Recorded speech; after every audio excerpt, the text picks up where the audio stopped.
મોરબી જિલ્લામાં આદિવાસી સમાજના શ્રમિકોએ પડતર માંગણીઓને લઈને ભારે હોબાળો કર્યો છે।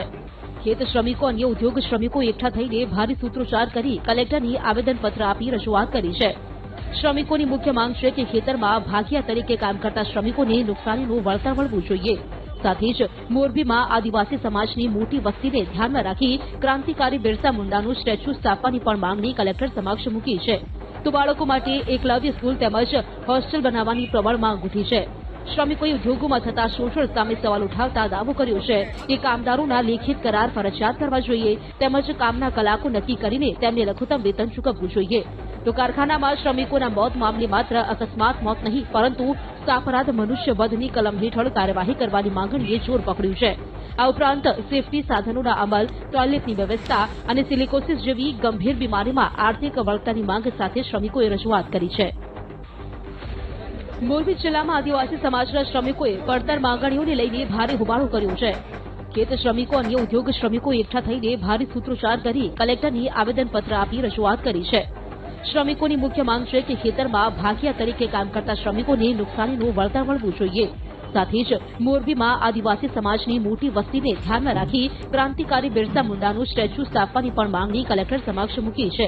તો બાળકો માટે એકલવ્ય સ્કૂલ તેમજ હોસ્ટેલ બનાવવાની પ્રબળ માંગ ઉઠી છે।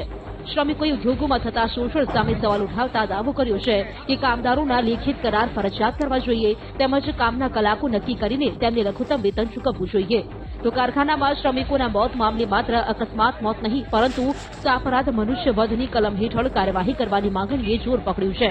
આ ઉપરાંત સેફટી સાધનોના અમલ, ટોયલેટની વ્યવસ્થા અને સિલિકોસિસ જેવી ગંભીર બીમારીમાં આર્થિક વળતરની માંગ સાથે શ્રમિકોએ રજૂઆત કરી છે। મોરબી જિલ્લામાં આદિવાસી સમાજના શ્રમિકોએ પડતર માંગણીઓને લઈને ભારે હોબાળો કર્યો છે। ખેત શ્રમિકો અન્ય ઉદ્યોગ શ્રમિકો એકઠા થઈને ભારે સૂત્રોચ્ચાર કરી કલેક્ટરની આવેદનપત્ર આપી રજૂઆત કરી છે। શ્રમિકોની મુખ્ય માંગ છે કે ખેતરમાં ભાગિયા તરીકે કામ કરતા શ્રમિકોને નુકસાનીનું વળતર મળવું જોઈએ। સાથે જ મોરબીમાં આદિવાસી સમાજની મોટી વસ્તીને ધ્યાનમાં રાખી ક્રાંતિકારી બિરસા મુંડાનું સ્ટેચ્યુ સ્થાપવાની પણ માંગણી કલેક્ટર સમક્ષ મૂકી છે। તો બાળકો માટે એકલવ્ય સ્કૂલ તેમજ હોસ્ટેલ બનાવવાની પ્રબળ માંગ ઉઠી છે। શ્રમિકોએ ઉદ્યોગોમાં થતા શોષણ સામે સવાલ ઉઠાવતા દાવો કર્યો છે કે કામદારોના લેખિત કરાર ફરજિયાત કરવા જોઈએ તેમજ કામના કલાકો નક્કી કરીને તેમને લઘુત્તમ વેતન ચૂકવવું જોઈએ।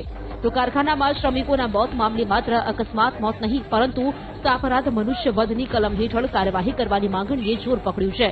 આ ઉપરાંત સેફટી સાધનોના અમલ, ટોયલેટની વ્યવસ્થા અને સિલિકોસિસ જેવી ગંભીર બીમારીમાં આર્થિક વળતરની માંગ સાથે શ્રમિકોએ રજૂઆત કરી છે।